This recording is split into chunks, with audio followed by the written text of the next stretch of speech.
Di sebuah desa terpencil, hiduplah seorang wanita dengan 2 orang anaknya yang bernama Rani dan Roni. Mereka hidup dengan kondisi ekonomi yang sangat minim. Bahkan penghasilan perharinya pun tidak cukup untuk menutupi kebutuhan pokoknya.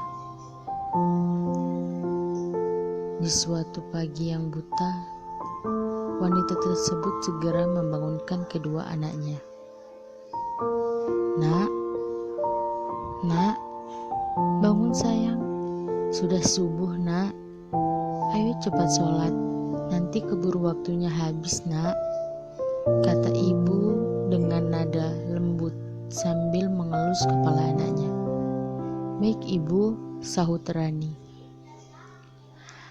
Rani dan Roni pun terbangun dan bergegas mengambil air wudhu. Setelah selesai sholat, kedua anak tersebut langsung membantu ibunya untuk membereskan rumah. Sudah selesai sholatnya, nak, kata ibu sambil mencuci piring. Sudah ibu, biarkan Rani saja yang menyelesaikan pekerjaan rumah ibu, kata Rani sambil menatap ke arah ibunya. Baiklah nak, kata ibu. Wanita itu pun bergegas untuk pergi bekerja. Nak, ibu berangkat dulu ya, kata ibu sambil memeluk anaknya. Iya ibu, jaga adikmu ya Rani. Baik ibu, Rani pasti jagain Roni kok bu, kata Rani sambil menyalam ibunya. Setelah berpamitan dengan anak-anaknya, wanita itu pun langsung pergi bekerja. Pekerjaan sehari-harinya adalah berjualan keripik dan minum-minuman kemasan. Wanita itu biasanya berjualan di sekitar stasiun kereta yang berada tidak jauh dari rumahnya. Dengan keadaan yang sudah tidak sehat lagi, wanita tersebut tidak pernah bermalas-malasan dalam bekerja. Malah, ia sangat gigih dan bersemangat mencari nafkah untuk kedua anaknya. Seperti biasa, wanita itu pergi berjualan ke stasiun dengan berjalan kaki sambil memikul minuman dan keripik yang akan ia jual. Suatu ketika, saat ia sedang berjualan di stasiun, ada salah seorang pemuda yang bertanya kepada wanita itu, "Wahai ibu penjual keripik, mengapa dalam kondisi seperti ini engkau masih saja berjualan? Padahal kondisimu sangatlah tidak memungkinkan lagi," kata pemuda sambil memegang bakulnya. Mau bagaimana lagi nak?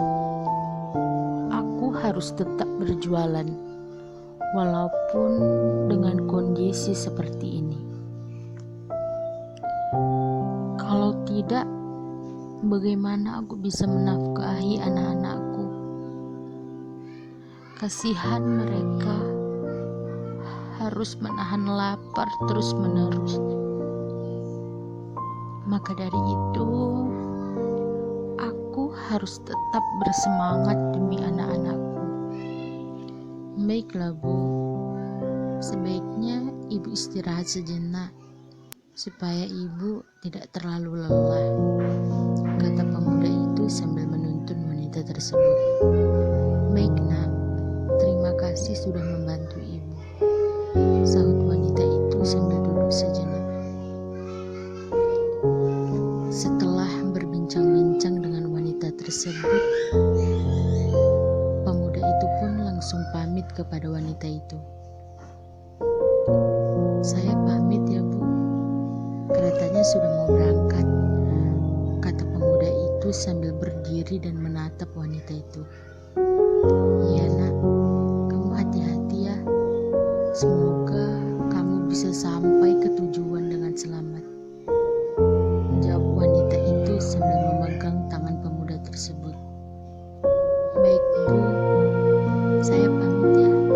Assalamualaikum, kata pemuda itu sambil berjalan. Waalaikumsalam nak, sahut wanita itu. Setelah beberapa menit istirahat, wanita itu pun lanjut berjualan.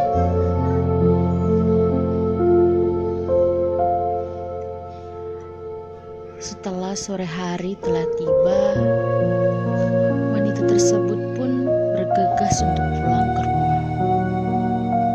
Dalam keadaan hanya membawa uang 10.000. Sudah sore, aku harus pulang sekarang. Pasti anak-anakku sudah menunggu, kata wanita itu dalam hati. Sesampainya di rumah, wanita itu melihat kedua anaknya yang sedang kesakitan dan memegang perut karena kelaparan. "Apa yang terjadi kepadamu, anakku?" kata ibu dengan wajah panik. "Aku dan Roni sangat lapar, Ibu," jawab Roni sambil memegang perutnya. "Sabar ya nak, ibu akan segera kembali," sahut ibu sambil mengelus kepala Roni. Wanita itu pun langsung pergi meninggalkan kedua anaknya. Setelah 5 menit berlalu, wanita itu pun kembali dengan membawa beras. Kemudian ia pun langsung memasak beras itu. Setelah matang, ia pun langsung memberikan nasi yang bercampur garam itu kepada anak-anaknya, dan mereka pun makan bersama. "Wahai anak-anakku, maafkanlah ibu, karena ibu hanya bisa memberi kalian makan dengan nasi yang tak seberapa dan hanya bisa bercampur dengan garam," kata ibu sambil menyuapi anak-anaknya. "Tidak apa-apa ibu, kami sudah sangat senang bisa makan. Apalagi makan bersama dengan ibu. Itu sudah jauh lebih nikmat ibu," sahut Rani sambil memeluk ibunya. "Benar ibu, kami sudah sangat bersyukur walau makan hanya dengan garam. Yang penting kita bisa selalu bersama," sahut Roni sambil ikut memeluk ibu dan kakaknya. "Benarkah nak?" "Benar ibu," sahut Roni dan Rani. "Baiklah anak-anakku, ibu sangat menyayangi kalian." "Kami juga menyayangi ibu," sahut Rani dan Roni. Mereka pun hidup dengan penuh kebahagiaan. Dari cerita ini, kita bisa mengambil banyak hikmah tentang kehidupan, yang pada dasarnya hidup bahagia tidak selamanya soal uang, rumah yang mewah, mobil yang berjejer, dan lain-lain. Tapi bahagia yang sesungguhnya ialah kita yang saling merangkul, saling mendukung, dan saling menguatkan ketika rapuh. Bahagia yang sesungguhnya itu kita yang selalu bersyukur atas nikmat